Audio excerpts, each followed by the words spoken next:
when she was just 13 years old. In 1976, Marsha Music's father owned a record store and studio that recorded some of the most notable American blues and gospel of the 20th century.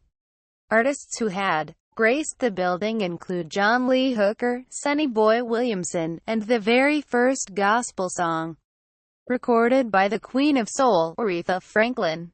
The family were forced to move when a freeway was built in the neighborhood, and they relocated to 12th Street in Detroit, just blocks away from where the civil unrest of 1967 would become the most violent and destructive disturbance in the U.S.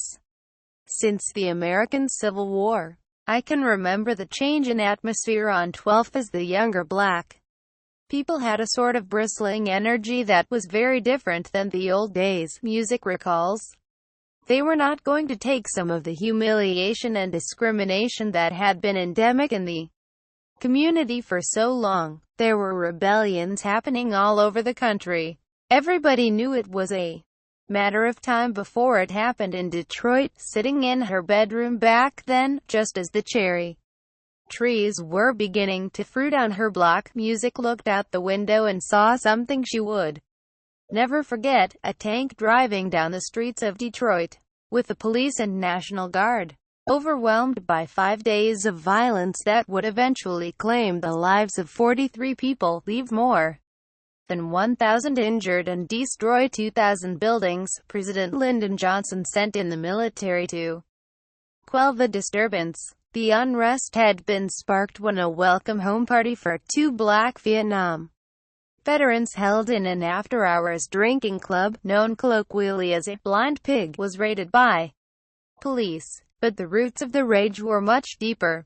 Music's shop was looted and eventually shattered. The mayhem perpetrated by both black and white people. This violence is the backdrop to Kathryn Bigelow's Detroit, which focuses on the Algiers Motel incident, where 3 young black men were killed and others assaulted by white police officers who claimed to have acted in self-defense. The 3 white officers and a black security guard were all acquitted.